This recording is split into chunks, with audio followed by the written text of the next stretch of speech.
بسم اللہ الرحمن الرحیم وَلَقَدْ يَسَّرْنَا الْقُرْآنَ لِلذِّكْرِ فَهَلْ مِن مُدَّكِرٍ۔ السلام علیکم ورحمۃ اللہ۔ الحمدللہ وکفا وسلام علی عبادہ الذین اصطفیٰ، اما بعد فاعوذ باللہ من الشیطان الرجیم، بسم اللہ الرحمن الرحیم۔ وَإِذْ يَمْكُرُ بِكَ الَّذِينَ كَفَرُوا لِيُثْبِتُوكَ أَوْ يَقْتُلُوكَ أَوْ يُخْرِجُوكَ وَيَمْكُرُونَ وَيَمْكُرُ اللَّهُ وَاللَّهُ خَيْرُ الْمَاكِرِينَ۔ سورہ انفال آیت 30۔ وہ وقت بھی یاد کرنے کے قابل ہے جب کہ منکرین حق تیرے خلاف تدبیریں سوچ رہے تھے کہ تجھے قید کر دیں یا قتل کر ڈالیں یا جلا وطن کر دیں۔ وہ اپنی چالیں چل رہے تھے اور اللہ اپنی چال چل رہا تھا، اور اللہ سب سے بہتر چال چلنے والا ہے۔ اس آیت میں جو سورہ انفال میں موجود ہے اور غزوہ بدر پر تبصرہ جاری ہے، اس کے درمیان میں یہ آیت آئی ہے، اور یہ ذکر اس واقعے کا ہے کہ جب کہ نبی اکرم صلی اللہ علیہ وآلہ وسلم مکے میں تھے، اور مکے میں سے ہجرت کا جو موقع ہے اس سے پہلے کی یہ بات ہے جس کا ذکر اللہ تعالیٰ نے اس مقام پر کیا ہے۔ اس میں ایک خصوصی بات یہ بھی اپنے سامنے رکھنے کی ہے کہ سورہ توبہ میں بھی اللہ رب العالمین نے جہاں اہل ایمان کو جھنجھوڑا ہے اور انہیں اللہ کے راستے میں جہاد کرنے کے لیے ابھارا ہے، یعنی غزوہ تبوک کے سفر پر جب تیاری تھی، اس کے وہ خطبہ جو اس کے تیاری کے موقع پر نازل ہوا ہے، تو اس میں اللہ تعالیٰ نے یہ بات کی ہے کہ اگر تم نے اس رسول کی مدد نہ کی تو اللہ اس وقت اس کی مدد کر چکا ہے، جبکہ وہ دو میں کا ایک تھا اور وہ دونوں غار میں تھے، اور اس وقت وہ کہہ رہا تھا غم نہ کر، اللہ ہمارے ساتھ ہے۔ یعنی اسی واقعے کا اس حوالے سے ذکر کیا ہے کہ اس موقع پر اللہ تعالیٰ نے کس طرح سے مدد کی تھی اور کس طرح سے کافروں کے چنگل سے نکال کر آپ کو گویا کہ یہ مدینے تک پہنچا دیا تھا۔ اب یہاں پر بھی اللہ تعالیٰ اسی واقعے کا ذکر کر رہے ہیں، لیکن اس سے پہلے کا معاملہ ہے، یعنی جو سازش انہوں نے کی تھی اس سازش کا ذکر ہے کہ اس سازش سے اللہ تعالیٰ نے کس طریقے سے نبی اکرم صلی اللہ علیہ وآلہ وسلم محفوظ رکھا اور ان کی حفاظت فرمائی اور انہیں بچا کر وہاں سے نکال دیا۔ تو یہ مدد جو اس موقع پر کی گئی یا اس موقع پر کی گئی، یہ ساری مدد اللہ رب العالمین کی جانب سے ہوتی ہے، اور یہ ایسی ہے جو اللہ تعالیٰ عمومی طور پر اہل ایمان کی کرتا رہتا ہے، یعنی کوئی فوق الفطری طریقہ اس میں ایسا اختیار نہیں کیا گیا ہے کہ جیسے نبی اکرم صلی اللہ علیہ وسلم کو مکے سے اللہ تعالیٰ لے جاتے، جیسے معراج پر لے گئے تھے، ایسی وہاں سے آپ کو لے جاتے اور لے جا کر مدینے پہنچا دیتے، اور کوئی اس میں رکاوٹ نہ ہوتی، کوئی مسئلہ ہی پیدا نہ ہوتا۔ اللہ کے قدرت کے اندر یہ سب چیزیں شامل ہیں، لیکن ایسا نہیں کیا تھا۔ وہی طریقہ جو کہ عمومی سب لوگوں نے جس طرح سے ہجرت کی ہے، اسی طرح نبی اکرم صلی اللہ علیہ وسلم نے بھی ہجرت کی ہے۔ یہ الگ بات کہ ان کی سازشوں سے اللہ نے انہیں محفوظ رکھا، اللہ کی مدد نبی کرم صلی اللہ علیہ وسلم کے ساتھ رہی اور دشمن اپنے ارادوں میں کامیاب نہیں ہو سکے۔ تو ایسے ہی اس معاملے میں بھی بات ہمارے سامنے آ رہی ہے کہ جس وقت میں مشرکین مکہ نے یہ بات دیکھی کہ اب مسلمان ایک ایک دو کر کے مکے سے ہجرت کر رہے ہیں اور مکہ تقریباً مسلمانوں سے خالی ہو گیا ہے، نبی کرم صلی اللہ علیہ وآلہ وسلم نے بالکل آخر میں ہجرت کی ہے، اور ایسا اس وقت صورتحال یہی تھی کہ یا تو وہ لوگ مکے کے اندر رہ گئے تھے جو کہ ضعفاء تھے، جن کے لیے ممکن نہیں تھا، وہ کسی کے جبر دباؤ کے اندر تھے، یعنی ان کے لیے ہجرت کرنا ممکن نہیں تھا کہ وہ ہجرت نہیں کر سکتے تھے، یا پھر وہ لوگ رہ گئے تھے کہ جو اسلام جنہوں نے قبول تو کیا تھا، ایمان تو لائے تھے، لیکن اس کی خاطر گھر بار چھوڑنے اور اپنے یہ مفادات کو قربان کرنے اور اپنے عزیز و اقربا کو چھوڑنے کے لیے یہ سب کے لیے ان کے تیار نہیں تھے، یہ حوصلہ ان کا نہیں تھا۔ تو اس اعتبار سے وہ ضعیف الایمان کہیے یا نفاق کی کیفیت کہیے، وہ لوگ رہ گئے تھے، باقی لوگ عمومی طور پر مکے سے نکل چکے تھے اور مدینے پہنچ گئے تھے۔ نبی اکرم صلی اللہ علیہ وآلہ وسلم نے بالکل آخر میں ہجرت کی ہے۔ تو اب یہ جب یہ مکے والوں نے یہ دیکھا کہ ایک ایک کر کے مسلمان تو سارے ہاتھ سے نکل گئے ہیں اور اب یہ عن قریب نبی اکرم صلی اللہ علیہ وآلہ وسلم بھی چلے جائیں گے، تو اس موقع پر انہوں نے یہ بات کہی کہ سوچا کہ اگر نبی اکرم صلی اللہ علیہ وآلہ وسلم بھی چلے گئے تو اس کا مطلب یہ کہ مدینے میں جتھا ان کے لیے تیار ہو جائے گا، اور اب پھر اس خطرے کا مقابلہ کرنا آسان نہیں رہے گا۔ لہٰذا انہوں نے دارالندوہ میں اپنی ایک مشاورت منعقد کی، اور اس کے اندر جو ہے پھر یہ بات طے کی، مختلف آراء اس کے اندر آئیں، جو اللہ نے جس کا ذکر کیا یہ تینوں باتیں وہاں پر آئیں، یعنی اللہ نے کہا اس میں لِيُثْبِتُوكَ أَوْ يَقْتُلُوكَ أَوْ يُخْرِجُوكَ، یعنی انہوں نے یہ بات کہی، انہوں نے سوچا تھا چالیں کیا چل رہے تھے، تدابیر کی بات آ رہی تھی، تو یہ تھا کہ یا تو آپ کو قید کر دیں، یہ تدبیر آئی سامنے، لیکن اسے رد کر دیا گیا، اس کہ چھڑا کے لے جائیں گے اس کا امکان ہے۔ بہرحال یہ تدبیر جو ہے اس کو انہوں نے اس تجویز کو قبول نہیں کیا، یہ تھا کہ جلا وطن کر دو، تمہاری طرف سے کہیں بھی جائیں، تو اس کو بھی قبول نہیں کیا گیا۔ جانے کے لیے تو آپ خود ہی تیار تھے، ہجرت واقع ہو چکی تھی، سب لوگ چلے گئے تھے، اب نبی صلی اللہ علیہ وسلم کو بھی جانا تھا، تو یہ بات کہ اگر چلے جائیں گے تو پھر وہی بات ہوگی، طاقت حاصل کر کے پھر مکے پر حملہ آور ہو سکتے ہیں۔ تو بالآخر انہوں نے یہ طے کیا، ابو جہل کی یہ رائے تھی کہ اس نے کہا کہ انہیں قتل کیا جائے، اور قتل اس انداز سے کیا جائے کہ ان کا قتل جو ہے تمام قبائل پر بڑھ جائے، یعنی تمام جو خاندان ہیں اس میں پر موجود قبائل ہیں، ان میں سے ایک ایک جوان کو لیا جائے اور بہترین تلواروں جو ہے اسے دی جائے، اور سب لوگ بیک وقت جو ہے یعنی جتنے قبائل وہاں موجود ہیں 10-12 یہ سارے کے سارے یک بار بھی محمد صلی اللہ علیہ وسلم پر یہ ٹوٹ پڑے اور گویا کہیے کہ آپ کو معاذ اللہ قتل کر دیں۔ اس طرح سے چونکہ ایک ہی پر قتل کا الزام نہیں ہوگا، تو اس معاملے میں یہ بات اپنی جگہ رہے گی کہ ان کے جو خاندان، ان کا جو قبیلہ ہے، وہ اس معاملے میں کسی یعنی سب کے اس سے بدلہ لینا اس کے لیے ممکن نہیں ہوگا، قصاص لے، لہذا دیت پر راضی ہو جائیں گے۔ جب دیت پہ راضی ہو جائیں گے تو ٹھیک ہے، جمع کر کے مال دے دیں گے، جان چھوٹ جائے گی۔ تو انہوں نے یہ تجویز جو ہے اس پر گویا کہیے کہ اتفاق کیا اور اس کے لیے پوری تیاری کی، لیکن ظاہر سی بات ہے کہ اللہ رب العالمین نبی اکرم صلی اللہ علیہ وسلم کی پشت پر موجود ہے۔ دوسری بات یہ کہ سازشیں کرنا تو سازش کرنے والوں کا کام ہے۔ اب اللہ رب العالمین کی تدبیر کیا ہے؟ ان کی ساری تدبیریں اکارت ہو گئیں، یعنی جو کچھ انہوں نے سوچا تھا اس پر وہ عمل درآمد کرنے کی انہوں نے اپنی طرف سے تو کوشش کی۔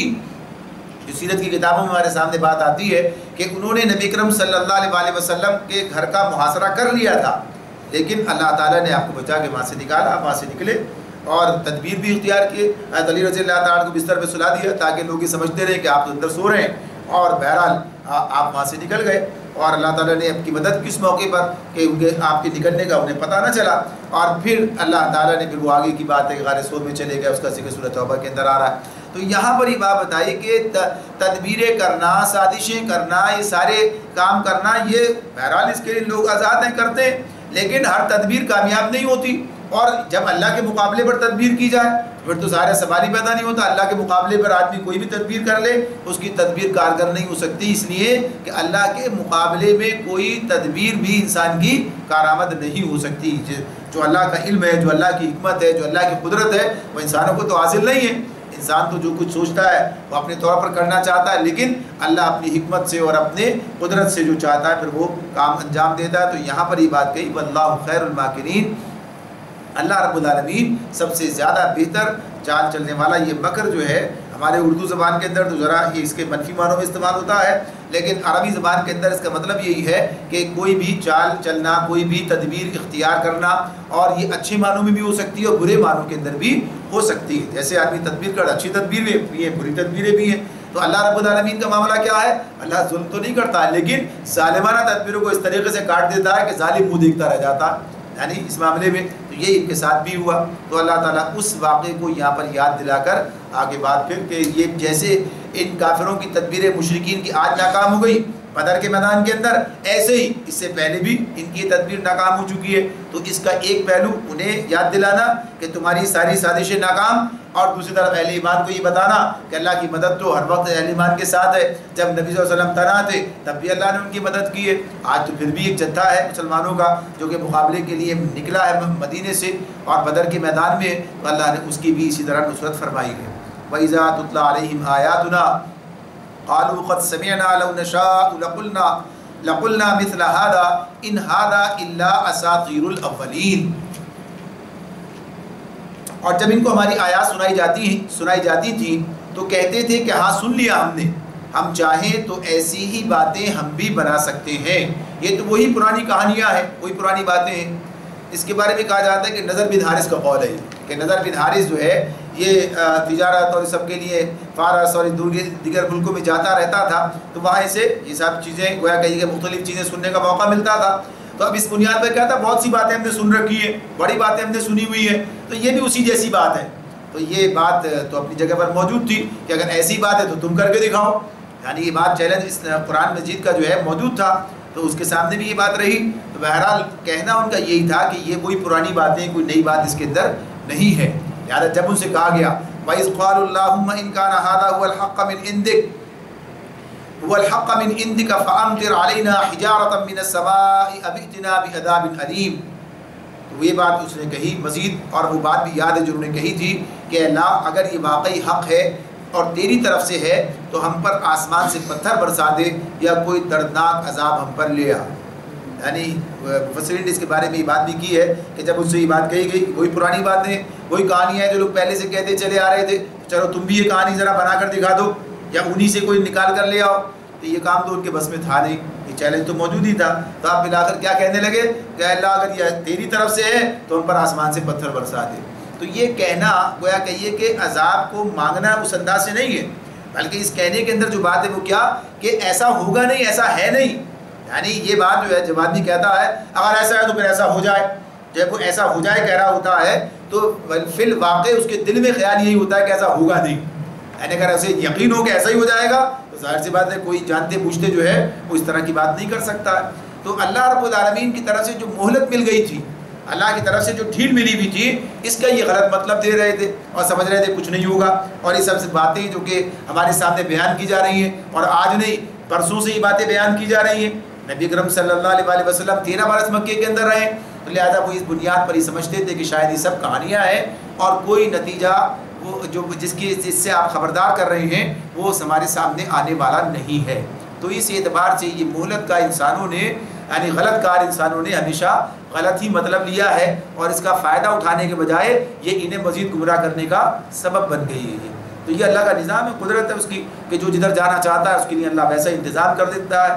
کوئی اس سے فائدہ اٹھاتا ہے اور کوئی اس کے اندر مزید اپنے لیے گمراہی کا سامان پیدا کر لیتا ہے. تو ان کا یہ جو تصور تھا، یہ بات انہوں نے اس طرح سے اس وقت کہی. اب اللہ تعالیٰ اس کا جواب دیتے ہیں. اب جواب جو دے رہے ہیں وہ آج دے رہے ہیں، کیا بات کل کہی گئی تھی اور آج اس کو اس بات کو یاد دلا کر اور اب بتایا جا رہا ہے کہ اب عذاب کیسے نہیں آئے گا. فرمایا وما كان الله ليعذبهم وانت فيهم وما كان الله معذبهم وهم يستغفرون وما لهم الا يعذبهم الله وهم يصدون عن المسجد الحرام وما كانوا اولیاء ان اولیاؤه الا المتقون ولكن اکثرهم لا يعلمون. فرمایا اللہ تعالیٰ نے اس وقت تو اللہ ان پر عذاب نازل کرنے والا نہ تھا جبکہ تو ان کے درمیان موجود تھا، اور نہ اللہ کا یہ قاعدہ ہے کہ لوگ استغفار کر رہے ہوں اور وہ ان کو عذاب دے دے. لیکن اب کیوں نہ ان پر وہ عذاب نازل کرے جبکہ وہ مسجد حرام کا راستہ روک رہے ہیں، حالانکہ وہ اس مسجد کے جائز متولی نہیں ہیں. اس کے جائز متولی تو صرف اہل تقوی ہی ہو سکتے ہیں، مگر اکثر لوگ اس بات کو نہیں جانتے. اس میں اللہ نے دونوں باتیں ان دونوں آیات کے اندر ہمارے سامنے جمع کر دی. پہلی بات تو یہ کہ جو اس وقت یہ پکار رہے تھے، مانگ رہے تھے کہ اللہ ہم پر عذاب برسا دے، عذاب پر کوڑا برس جائے، پتھر برسا دے ہمارے اوپر، کوئی اور دردناک عذاب ہم پر لے آ. تو جواب میں عذاب نہیں آ رہا تھا. اب اس عذاب کے نہ آنے کا سبب کیا تھا کہ اللہ تعالیٰ بیان فرما رہے ہیں. ایک تو وہی بات ہے کہ اللہ نے جو مہلت دے رکھی ہے اور اس مہلت کا ہی یہ سب گویا کہ انتظام تھا کہ نبی اکرم صلی اللہ علیہ وسلم ان کے درمیان موجود تھے، دعوت کا کام کر رہے تھے، لوگوں کو سمجھا رہے تھے. تو آپ کا موجود ہونا یعنی خود آپ کا موجود ہونا، ایک تو یہ اس کی بات کی کہ ایک دلیل ہے یہ، جب تک کسی بھی قوم میں رسول موجود ہوتا ہے یعنی موجود رہتا ہے اس وقت تک اس پر عذاب نہیں آتا. جب وہ وہاں سے نکل جاتا ہے یا نکال دیا جاتا، دونوں باتیں، نکل جاتا ہے یا نکال دیا جاتا ہے، لگا فیصلہ ہوتا ہے رسول نکال دیا جاتا ہے وہاں سے، اسے اجازت مل جاتی ہے، چلا جاتا ہے وہاں سے، اور اس کے بعد پھر عذاب آتا ہے. اس کی موجودگی میں عذاب آنے کی بات نہیں ہے اس طرح سے کہ اس کی موجودگی میں عذاب آ جائے. دوسری بات اس حوالے سے یہ بھی ہے کہ جب رسول اپنا کام کر رہا ہے اور اسے کام کرنے کا موقع حاصل ہے، یعنی مراحل جب تبدیل ہوتے ہیں اس کی بھی ایک گویا کہیے کہ اس سے علامت ہمارے سامنے یا اس کی ایک پہچان سامنے آ رہی ہے کہ جب تک ایک مرحلہ مکمل طور پر ختم نہیں ہو جاتا، مکمل نہیں ہو جاتا، دوسرے مرحلے کا معاملہ شروع نہیں ہوتا. تو جب تک کام کرنے کا موقع موجود ہے، کام کرنے کے لیے سہولتیں موجود ہیں، لوگ بات سننے کے لیے تیار ہیں، یا معاشرے کے اندر سے خیر کا پہلو موجود ہے، کوئی نہ کوئی نکل کر باہر آ رہا ہے، یعنی لوگ اسلام قبول کر رہے ہیں، ایمان لا رہے ہیں، تو اس اعتبار سے اس معاشرے کے اوپر اللہ تعالیٰ کی گرفت اس طرح نہیں ہوتی جبکہ اس کے اندر سے وہ خیر کا عنصر ختم ہو جائے جب ہوتی ہے. یعنی چونکہ مکے میں اور بالآخر یہ مرحلہ جب یہ ہجرت ہوئی ہے وہ ایک ایسا موقع آ چکا تھا کہ اس کے بعد یعنی مکے میں سے نئے لوگ جو ہے نکل کر سامنے نہیں آ رہے تھے. جتنے لوگ آ رہے تھے 13 سال کے اندر وہ آ چکے تھے. اب جو تھی بات ساری کی ساری اسی طرح ان کے سامنے تھی. کوئی کسی وجہ سے رکا ہوا تھا، کوئی کسی وجہ سے رکا ہوا تھا، لیکن بہرحال ایمان قبول کرنے والوں میں اب اضافہ نہیں ہو رہا تھا۔ تو یہ اس اعتبار سے بات ہے کہ جب دعوت کو قبول کیا جا رہا ہو اور معاشرے کے اندر سے نیک لوگ نکل رہے ہیں ان کے جواب کے اندر، تو اللہ مہلت دیتا ہے۔ پھر تیسری بات اس کے اندر ہمارے ساتھ یہ آ جاتی ہے کہ جو اہل ایمان وہاں پر موجود ہیں، جو اہل ایمان وہاں موجود ہیں، وہ اللہ رب العالمین سے استغفار کر رہے ہیں، اللہ سے معافی مانگتے ہیں، نیک کام کیے جا رہے ہیں، خیر کا کام ہو رہا ہے، دعوت کا کام ہو رہا ہے، امر بالمعروف و نہی عن المنکر کا ایک فریضہ انجام دیا جا رہا ہے۔ تو جب یہ کام جاری ہے تو اس موقع پر بھی اللہ تعالیٰ مہربانی فرماتے ہیں، یعنی چاہے ظاہر سی بات ہے کہ معاشرے میں چند افراد یہ کام کیوں نہ کر رہے ہوں تب بھی یہ بات ہوتی ہے۔ بعض لوگوں نے اس کو اس طرف بھی لے گئے ہیں کہ مشرکین مکہ کا معاملہ جو ہے وہ بھی استغفار، یعنی جب وہ حج کرتے تھے اور یہ کہتے تھے تو استغفرک بھی کہا کرتے تھے اس طرح سے۔ تو اس معاملے میں بہرحال یہ بہت دور کا قرینہ ہے، اگر ہم ان کی طرف چلے ان پر تو بالآخر عذاب آیا ہی ہے، یعنی بدر کی صورت میں وہی بات آگے کہیں بھی جا رہی ہے۔ تو یہ بنیادی طور پر تو اہل ایمانی کا معاملہ کہ اہل ایمان کا جو عنصر وہاں موجود تھا یہ ان کے لیے بہرحال ایک سبب بنا ہوا تھا کہ اللہ تعالیٰ نے عذاب کو بھی روک رکھا تھا۔ اچھا، اسی بنیاد پر ایک اور غلط فہمی پیدا ہو جاتی ہے۔ بعض لوگ کہتے ہیں بھائی نیک لوگوں کے ذریعے سے اور جو ہے کام سارے چل رہے ہیں، تو نیک لوگوں کے ذریعے سے کام اس طرح سے چلنے کی بات نہیں ہے کہ نیک لوگوں کے ذریعے سے بد لوگوں کو بھی کوئی فائدہ اس طرح پہنچ جائے کہ انہیں بالآخر حتمی فائدہ پہنچ جائے۔ وقتی فائدہ یہ ہو سکتا ہے کہ ان کی وجہ سے ان پر عذاب نہ آئے، اس طرح سے وہ عذاب کچھ دیر کے لیے ٹل جائے، یہ بات تو ممکن ہے، لیکن یہ کہ ان کی وجہ سے اور ان کے سارے کام بن جائیں، اپنی وہ بدکرداری پر اور جو برے اعتبار ان پر قائم رہیں اور سوچیں کہ اللہ کچھ نیک لوگوں کے ذریعے سے جو ہے یہ سارے معاملات کو قائم رکھے ہوئے، لہٰذا ان نیک لوگوں پر ہم نے صرف اکتفا کر رکھا ہے، ہم خود برے کاموں کے اندر لگے رہیں گے اور نیک لوگوں پر اکتفا کر کے بس بیٹھیں گے۔ بس کچھ لوگ نیک ایسے موجود ہیں معاشرے کے اندر جن کی وجہ سے جو ہے عذاب رکا ہوا ہے، لہٰذا بس وہ کافی ہے ہمارے لیے۔ تو یہ اپنے آپ کو سخت خطرے میں ڈالنے کی بات ہے، یہ اپنے آپ کو سخت خطرے میں ڈالنے کی بات ہے، اس لیے کہ اللہ رب العالمین جب چاہے انہیں وہاں سے نکال بھی سکتے ہیں اور جب چاہیں جو فیصلہ چاہیں کر بھی سکتے ہیں۔ اللہ تعالیٰ نہ کسی کے پابند ہیں اور نہ کوئی اللہ تعالیٰ کو مجبور کرنے والا ہے۔ تو اس اعتبار سے یہ بات اپنی جگہ پر ہے کہ جب اہل ایمان یا اہل خیر غیر مؤثر بنا دیے جائیں، یہ بھی اپنی جگہ پر ایک بات ہے، غیر مؤثر بنا دیے جائیں، یعنی ان کی بات کا کوئی اثر باقی نہ رہے، انہیں کام کرنے کا موقع وہاں نہ مل رہے، تو اللہ تعالیٰ یا تو اٹھا لیتا ہے یا باہر نکال دیتا ہے، ٹھیک ہے، اور عذاب لانا ہوتا ہے تو لے آتا ہے۔ تو یہ بات جو ہے اس کے اندر بیان کر دی گئی اور فرمایا اب آخر کیوں عذاب نہ دے، اب کیوں ان پر وہ عذاب نازل نہ کرے، جبکہ اب ان کے جو کرتوت ہیں، رسول بھی چلے گئے یہاں سے نکل کر، اہل ایمان بھی نکل گئے، اب تو خالی یہ بچے، اور ان کا حال کیا ہے کہ مسجد حرام کا راستہ روک رہے، حالانکہ وہ اس کے جائز متولی نہیں ہیں، یعنی متولی تو بنے ہوئے ہیں لیکن انہیں اس کا حق نہیں ہے۔ ایک تو ہوتا ہے نا قبضہ کر لیا، ڈاکوؤں نے قبضہ کر لیا تو ڈاکوؤں نے قبضہ کرنے سے چیز ان کی تو ہو نہیں جاتی، ظاہر سی بات ہے کہ جس کی چیز ہے اسی کی رہے گی۔ تو اصلاً تو یہ اہل ایمان ہی اس کے حقدار ہیں کہ وہ ان چیزوں کی تولیت ان کے حصے میں آئے، وہ اس ذمہ داری کو انجام دیں۔ دنیا کی امامت اللہ نے انہی لوگوں کے لیے رکھی ہے، آج ان کے پاس نہیں ہے، اس کی وجہ یہ ہے کہ ان کی اپنی کمزوری اور اس کی بنیاد پر ڈاکوؤں کا قبضہ۔ اب قبضہ یہ جائز تو نہیں ہو جائے گا، یہ قبضہ تو ہمیشہ ناجائز ہی رہے گا۔ یہ الگ بات ہے کہ اہل ایمان خود طاقت حاصل کریں اور اپنا یہ قبضہ چھڑائیں، یعنی آج کے دور کی بات ہو رہی ہے، اس دور کی بات نہیں ہے، یعنی آج کے دور کے اندر تو یہ کسی کا اس طرح سے قابض ہو جانا جائز نہیں ہوتا۔ تو آج بھی دنیا کی امامت کے لیے وہ بھی جائز نہیں ہے، اور خصوصیت کے ساتھ جب حرم کی بات اس زمانے میں ہو رہی ہے، حالانکہ یہ مشرکین مکہ انہوں نے مسجد حرام کے متولی بنے ہوئے تھے، اللہ تعالیٰ فرماتے ہیں کہ یہ درست نہیں ہے، جائز نہیں ہے یہ۔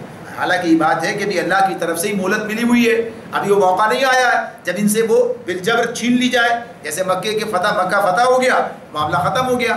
تو اس کے بارے میں بتایا، اللہ نے ایک اصول بتا دیا کہ اس کے جائز متولی تو صرف اہل تقوی ہی ہو سکتے ہیں۔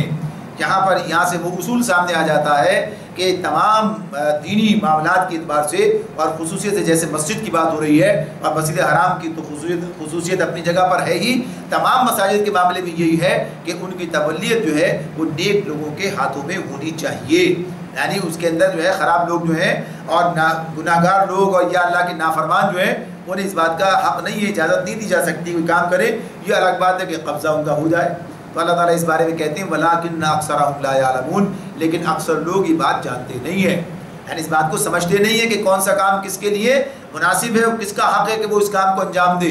تو آج بھی یہ بات اسی طرح سے ہے کہ لوگ اگر اس بات کو سمجھیں کہ اس کا یہ کام کرنے کا کون مستحق ہے, کس کا حق ہے, کس کو دیا جائے, تو معاملات ٹھیک ہو جائیں. یعنی دنیا کی امامت ہو چاہے یا کہیے کہ مسجد کی امامت ہو, اگر صحیح لوگوں کے ہاتھ میں آ جائے گی تو سارا نظام ٹھیک ہو جائے گا. لیکن اکثر لوگ یہ بات جانتے نہیں ہیں. یعنی معاملات تو اسی تبلیغ کی بات ہو رہی ہے.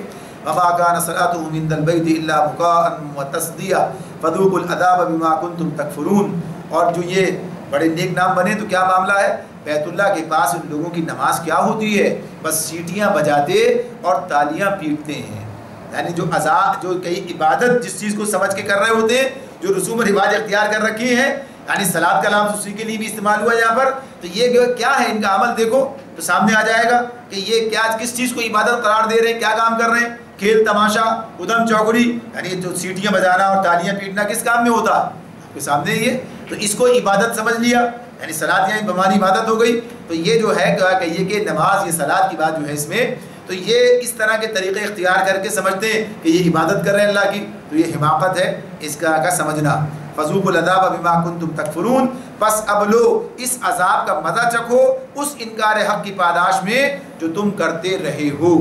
یعنی اب بدر کے میدان میں جو عذاب آ رہا ہے اس کی طرف یہ اشارہ ہے. یعنی اب اس موقع پر اللہ رب العالمین نے جو عذاب ان پر نازل کیا, یعنی بدر میں شکست فاش ہوئی اور ساتھ ہی ساتھ کیا ہے, بڑے بڑے ان کے آدمی مارے گئے, بڑا نقصان ان کا ہوا, یہ سب کچھ ہوا. تو یہ اللہ کی طرف سے عذاب تھا.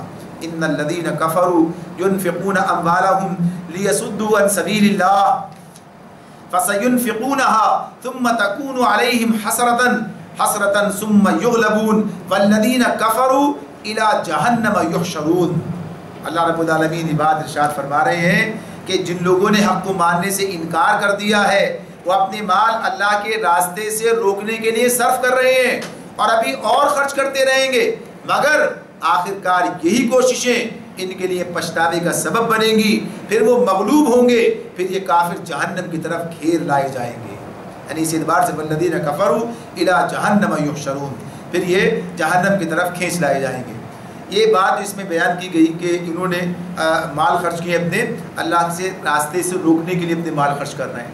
یعنی آدمی مال کہاں خرچ کرتا ہے اس میں فائدہ دیکھتا ہے, مال غلط کام میں تو آدمی اپنا مال ضائع تو کرنا نہیں چاہتا ہے کوئی بھی. اب ان کی حماقت ہے کہ انہوں نے اس کو اپنے لیے مفید سمجھا, اس کام کو اپنے لیے مفید سمجھا. اس کے بارے میں بہت سی باتیں بیان ہوئی ہیں. غزوہ بدر کے اندر جو خرچ کیا ہے اس کے بارے میں بات آئی ہے.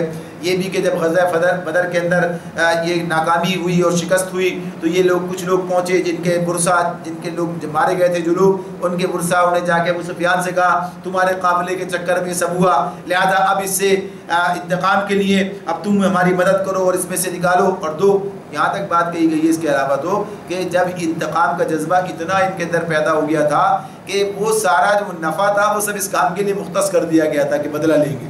تو بہرحال جو بھی بات رہی, لیکن من جملہ یہ ایک عموم اس کو حاصل ہے کہ بہت سے لوگ ایسے آج بھی ہیں, کل بھی تھے, کہ جو اس کام میں اپنا مال صرف کرتے ہیں, اپنے توانائیاں بھی لگاتے ہیں کہ اللہ کے دین کو مغلوب کیا جائے, اس کا راستہ روکا جائے.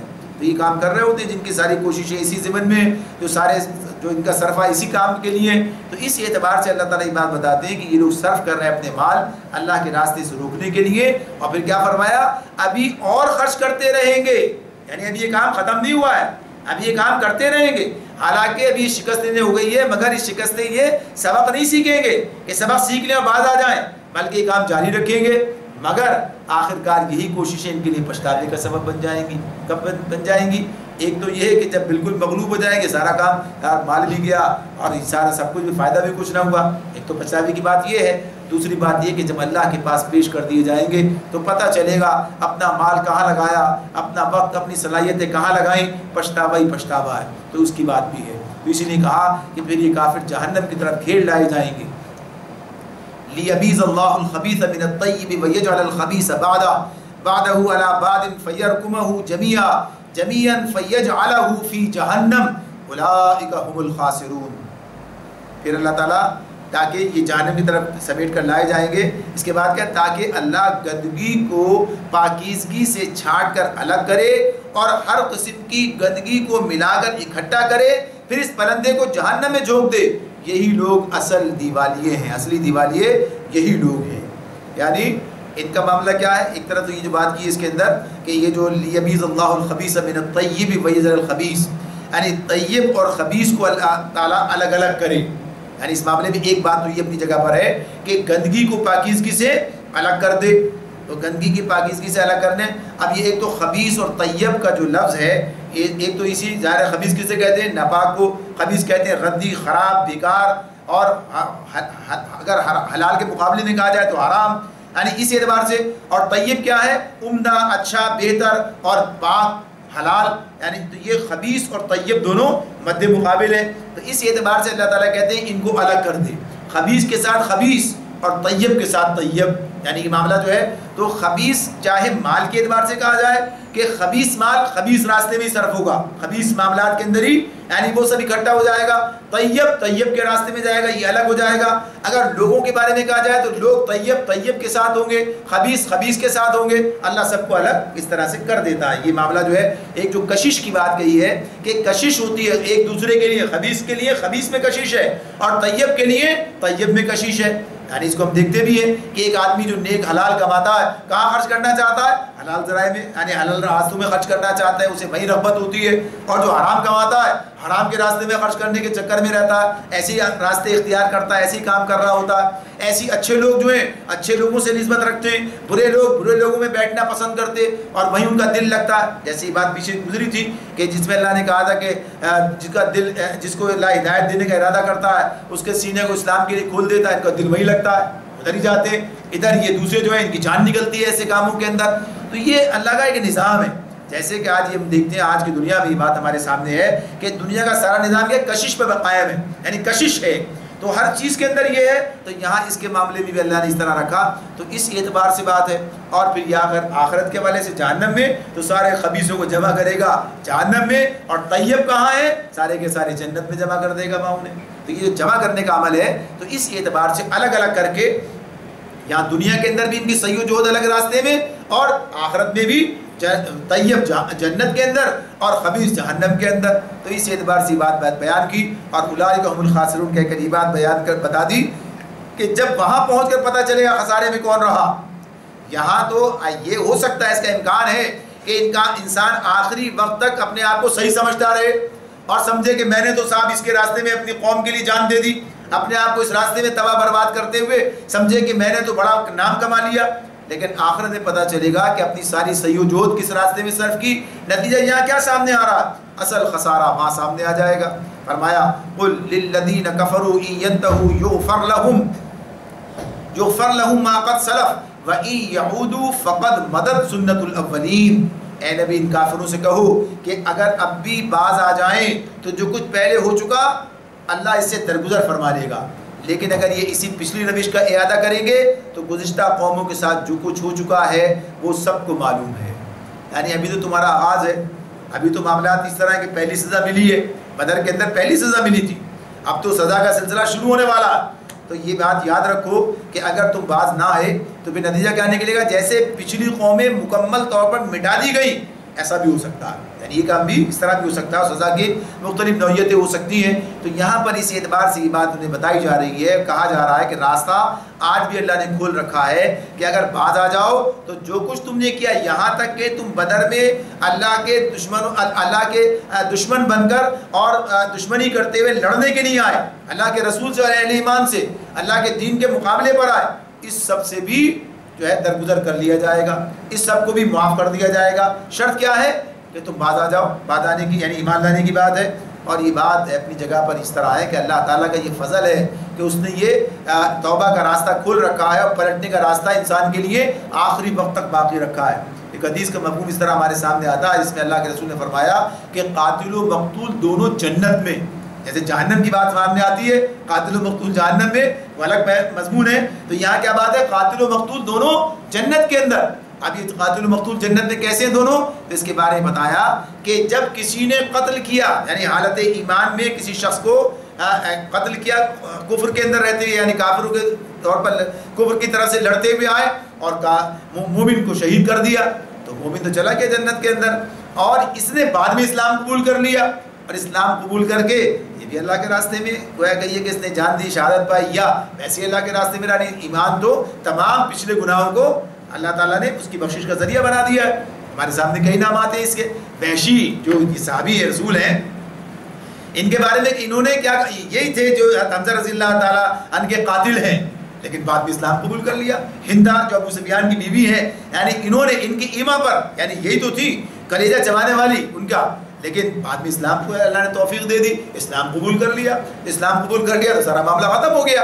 تو اس اعتبار سے یہ بات اپنی جگہ پر ہے کہ اللہ تعالیٰ نے راستہ کھول کے رکھا ہوا ہے اور اس کی طرف سے صلاح عام ہے، آ جاؤ اب بھی. تو اتنا بڑا، اتنا مہربانی کا معاملہ کہیں نہیں ہو سکتا، کسی جگہ پر بھی نہیں ہے، جبکہ کوئی اللہ کی گرفت سے باہر بھی نہیں ہے. دنیا میں تو لوگ کہتے ہیں نا، جب تک اپنی گرفت میں نہیں آتا تو کیا کہتے ہیں بھائی عام معافی کا اعلان کر دیتے ہیں، چلو آ جاؤ، جان چھوڑو ہماری، ختم کرو مسئلہ یہ.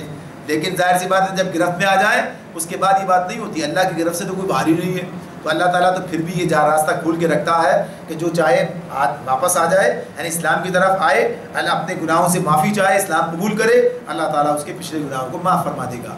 آگے اہل ایمان سے بات ہو رہی ہے، وَقَاتِلُوهُمْ حَتَّى لَا تَكُونَ فِتْنَةٌ وَيَكُونَ الدِّينُ كُلُّهُ لِلَّهِ فَإِنِ انْتَهَوْا فَإِنَّ اللَّهَ بِمَا يَعْمَلُونَ بَصِيرٌ.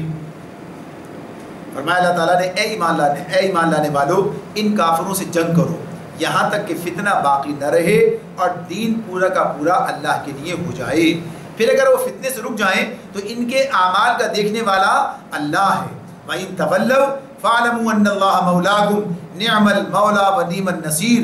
اور اگر وہ نہ مانے تو جان رکھو کہ اللہ تمہارا سرپرست ہے اور وہ بہترین حامی و مددگار ہے. یہاں اس آیت کے اندر جو ہمارے سامنے بات آتی ہے، یعنی آیت نمبر 39 کے اندر، وَقَاتِلُوهُمْ حَتَّى لَا تَكُونَ فِتْنَةٌ وَيَكُونَ الدِّينُ كُلُّهُ لِلَّهِ. یہی آیت جو ہے اس سے پہلے سورہ بقرہ میں آیت 193 کے طور پر ہمارے سامنے رہی ہے. وہاں صرف ایک لفظ نہیں تھا، کُلُّهُ کا لفظ نہیں تھا، وَيَكُونَ الدِّينُ لِلَّهِ تھا. وہاں پر یہاں کُلُّهُ کا لفظ کا اضافہ ہو گیا اور یہ آیت اس طرح ہمارے سامنے آ گئی. تو جو مفہوم اس کا وہاں تھا وہی مفہوم اس کا یہاں بھی ہے. جو مفہوم مثبت تھا وہاں پر جو ہم نے بیان کیا تھا وہی یہاں پر بھی ہے. اور بات یہی تھی کہ یہاں فتنے سے مراد کیا ہے. آج کچھ لوگوں نے اس پر بات اس طرح بھی کی ہے کہ فتنے سے مراد جو ہے کفر اور شرک ہے، اور یہ جو فتنے سے رک جانا ہے اسلام قبول کر لینا ہے. تو انہوں نے پھر اپنی اس بات کی تعبیر اس طور پر کی ہے کہ یہ صرف عرب کے اندر کے لیے بات ہے کہ عرب میں، عرب جزیرۃ العرب جو کہ اسلام کا گھر ہے، یہاں پر کفر اور شرک کی اجازت نہیں ہے. باقی جگہوں پر دنیا میں ہے تو یہاں سے خاتمہ کرنا پڑے گا، یا تو اسلام لا کر رہیں گے ورنہ نکلنا پڑے گا. تو اس اعتبار سے بات اس کی جو سورہ توبہ کے اندر ہمارے سامنے آتی ہے وہ بہرحال حرم کی حدود کے حوالے سے بات ہے یہ. تو بنیادی طور پر اس میں جو بات وہاں پر تھی، یعنی اس تناظر میں بات ہو رہی تھی، یہاں بھی اس بات ہو رہی ہے. تو اس میں ساتھ ساتھ جو بات کہی جا رہی ہے کہ جو اسے عموم حاصل ہے اور جو قریب تر بات ہے مفہوم کے اعتبار سے وہ یہی کہ فتنہ جو کہ برپا کر رکھا تھا اہل کفر نے، اہل شرک نے، یعنی اہل ایمان پر ظلم و زیادتی کر رہے تھے. یعنی لوگ اگر صحیح راستے پر چلنا چاہتے ہیں تو ان کے لیے وہ راستہ مشکل بنا رہے تھے. اللہ کے بندوں پر ظلم کا نظام جو انہوں نے اس کو قائم کر رکھا تھا اور ظالمانہ نظام رائج کر کے دنیا پر کوئی اپنا قبضہ جما رکھا تھا. دنیا ان کی تو نہیں ہے. اللہ رب العالمین نے اس بات کی تو انسان کو اجازت دی ہے کہ اپنی ذاتی حیثیت کے اندر، اپنے ذاتی دائرہ کار کے اندر وہ اب جو چاہے دین اختیار کرے. کسی اور سے تعارض کرنے کا اسے حق حاصل نہیں ہے، اس کے کسی اور کے ساتھ جو ہے رکاوٹ ڈالنے کا اور اس کے اوپر اپنا نظام یا اپنی مرضی مسلط کرنے کا اسے حق نہیں. اپنی ذات کی حد تک بات ہے تو اسی حد تک اجازت ہے. اس سے آگے بڑھ کر جو کام کرے گا وہ فتنہ پیدا کرے گا. جو اس سے آگے بڑھ کر کام کرے گا یعنی اپنی حدود سے تجاوز کر کے اور دوسروں کے معاملات میں دخل دینا چاہے گا تو اسے اس کا حق اسلام نے نہیں دیا ہے. اس کا حق اسلام اسے نہیں دیتا، اس لیے کہ اس کا کوئی اس پر استحقاق کوئی نہیں بنتا ہے. تو بنیادی طور پر یہاں پر یہ بات واضح طور پر بیان کی جا رہی ہے کہ اس سے فتنے سے مراد کیا ہے کہ یہ جو غلبہ ہے کفر اور شرک کا، یعنی نظام کفر و شرک کا، کفر و شرک کا نہیں بلکہ کہیے کہ نظام کفر و شرک کا، اسے ختم کرنا اہل ایمان کا کام ہے. ظلم کا مٹانا ان کا کام ہے. اس اعتبار سے وہ اللہ کا دین، چونکہ اللہ ہی اس کائنات کا خالق و مالک ہے، لہذا اسی کو اس بات کا حق ہے کہ وہ انسانوں کے لیے کوئی نظام بنائے اور اس نظام کے مطابق جو ہے ان کا نظام زندگی کا کام چلے، یعنی وہ نظام جو اللہ تعالیٰ دیتا. تو اس اعتبار سے یہ بالکل مبنی پر حق اور مبنی پر عدل ہے یہ بات کہ نظام اللہ کا ہو، یعنی مسلمانوں کا نہیں ہوگا. یہ کہیں کوئی ہاں بھائی عیسائیوں کا نہیں مسلمانوں کا ہونا چاہیے، ایسا نہیں کہا جا رہا، بلکہ کہا جا رہا ہے کہ بندوں کا نہیں اللہ کا ہونا چاہیے. تو اسلام تو اللہ کا دین ہے اس معاملے میں، اور یہ بات اپنی جگہ پر ہے. اگر آج بھی یہ بات کہی جائے، اگر ایسے ایک دلیل یعنی عقلی دلیل کے طور پر اس کو دیکھا جائے تو کیا بات سامنے آئے گی؟ آج دنیا کی اکثریت، اگر دنیا کی اکثریت آپ دیکھیں تو کیا سامنے آئے گی؟ جو الہامی مذاہب کو ماننے والی، یعنی عیسائی کون ہے؟ عیسائیت جو بات کہتے ہیں، بہرحال جوڑتے تو کس سے؟ عیسیٰ علیہ السلام سے، اللہ کے رسول ہیں، اور انجیل اللہ کی کتاب ہے، توریت اللہ کی کتاب ہے، موسیٰ علیہ السلام اللہ کے نبی رسول ہیں اس کے، یعنی ابراہیم علیہ السلام اللہ کے رسول. یہ سارے کے سارے یہودی، عیسائی اور مسلمان سب کیا ہے؟ یہ الہامی مذہب، یعنی اللہ کی طرف سے تسلیم کرتے ہیں کہ اللہ ہے. چاہے اب یہ تسلیم کرنے میں کتنا ہی بگاڑ ان کے اندر پیدا ہو گیا ہو، کتنی خرابی پیدا ہوئی، لیکن کیا مانتے ہیں؟ کائنات. دیکھیں جو لوگ سیکولر ہو گئے، مرتد ہو گئے، کافر ہو گئے، ان کی بات اس اعتبار سے الگ ہے. لیکن جو بہرحال اس اعتبار سے کہ عیسائیت کی بات بھی کرتے اگر ہیں، یعنی اسلام سے الگ ہٹ کر بات ہے، لیکن پھر بھی وہ عیسائیت کی بات کرنے والے جو ہیں وہ کہا کہ یہ کہ عیسائیت کو الہامی مذہب مانتے ہیں، یعنی اس اعتبار سے کہ عیسیٰ علیہ السلام کو چاہے وہ شرک کریں اپنی جگہ پر، لیکن اللہ کا تصور تین میں کا ایک تو کہتے ہیں نا، تین کا کیا تصور ہے؟ اللہ اس سے موجود ہے. یہ شرک کر رہے ہیں اپنی جگہ پر، لیکن مانتے ہیں کہ اللہ ہے، مانتے ہیں کہ یہ جنت دوزخ، مانتے ہیں کہ یہ انجیل اللہ کی کتاب ہے. تو اب اس معاملے میں ایک بڑی آسان سا معاملہ ہے کہ جب دنیا کی اکثریت یہ تسلیم کرتی ہے کہ اللہ ہے، تو پھر دنیا کی اکثریت کو ماننا چاہیے کہ نظام بھی دینے کا اختیار اللہ کو ہے. جب کائنات بنانے کا نظام، کائنات بنائی اس نے، تو ظاہر سی بات ہے پھر مسئلہ کیا؟ تمہارے پاس ہے تو لاؤ پیش کرو، اللہ کا نظام کہاں ہے؟ اب ایک بات ہے نا، مسلمان پیش کر رہے ہیں، مسلمانوں کے پاس ہے پیش کر رہے ہیں، لاؤ تمہارے پاس ہے تو تم دو. کہ ہم کہیں کہ آپ دیکھیں کہ یہ اللہ کا نظام ہے کہ نہیں ہے؟ ان کے پاس کوئی نظام نہیں ہے، انہوں نے اپنی کتابوں کو ضائع کر دیا، اور اب یہ کتاب جو اللہ کی طرف سے آ گئی، اس کے بعد اس پر ایمان لانے کے لیے تیار نہیں ہے. لیکن بہرحال یہ بات مانتے ہیں اپنی جگہ پر کہ اللہ ہے، اللہ کی کتابیں ہیں، اللہ کے رسول ہیں، کائنات بنائی ہے اللہ تعالیٰ نے. تو اس ماننے کا مطلب یہی ہے کہ آؤ چلو اس پر، تمہارے پاس نہیں ہے ہمارے پاس ہے، آؤ اس پر ثابت کرتے ہیں اس کو. اللہ کا دین قائم ہونا چاہیے. تو یہ کوئی ایسی چیز نہیں اس پر آدمی کو شرمندگی ہو، اس پر یہ معاملہ ہو کہ صاحب کوئی ظلم اور زیادتی کا معاملہ، کوئی اپنی بالادستی کسی پر قائم کرنے کی بات نہیں کرتا، بلکہ کیا ہے؟ اللہ کا دین، مسلمانوں کا دین، اللہ کا دین. تو اس میں یہ بات جو سامنے آ رہی ہے کہ وَيَكُونَ الدِّينُ كُلُّهُ لِلَّهِ، کہ اللہ کا دین یہ جو ہے پورا کا پورا اللہ کے لیے ہو جائے، دین پورا کا پورا اللہ کے لیے ہو جائے، نظام جو ہے صرف اللہ کے تحت چلے، یعنی وہی نظام جو اللہ نے دیا ہے وہی دنیا کے اندر غالب ہو جائے، قائم ہو جائے. مسلمانوں کی یہ ذمہ داری ہے کہ وہی کام کریں گے. اب ظاہر سی بات ہے کام کیسے ہوگا، کہاں ہوگا، یہ پوری تفصیل قرآن مجید میں موجود ہے. بس بنیادی اختصار کی بات دیکھیے جو سامنے رکھی جائے کہ اپنی ذات کو چھوڑ کر اور اپنے مقام کو چھوڑ کر، اپنی ذات کو چھوڑ کر اور اپنے مقام کو چھوڑ کر دوسروں کی ذات اور دوسروں کے مقام، یہ پیش نظر نہیں ہے. یہ پہلے اس کا ترتیب کیا ہے؟ یعنی جب دنیا آپ کی شخصیت کے اندر، آپ کی ذات کے اندر اور آپ کے مقام پر جب اس دین کی برکتیں دیکھے گی تو پھر تسلیم کرے گی. پھر بس ظالم لوگ اس سے پیچھے رہیں گے، ورنہ جتنے مظلوم ہیں، اور دنیا میں اکثریت مظلوموں کی ہے.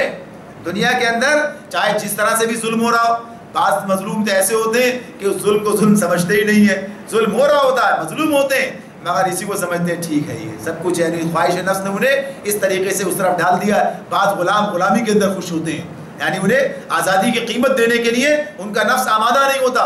آزادی جو تقاضے کرتی ہے، آزادی جو حریت جو ہے اپنے لیے جو جذبہ مانگتی ہے اور جو قربانی مانگتی ہے، دینے کے لیے تیار نہیں ہوتے. جذبہ ان کا نفس کیا کہتا ہے؟ چاہے غلام بن کے رہو لیکن کچھ کرنا نہ پڑے. تو یہ بات الگ ہے، ورنہ جو دنیا جانتی ہے، جو حقیقت ہے وہ کیا ہے؟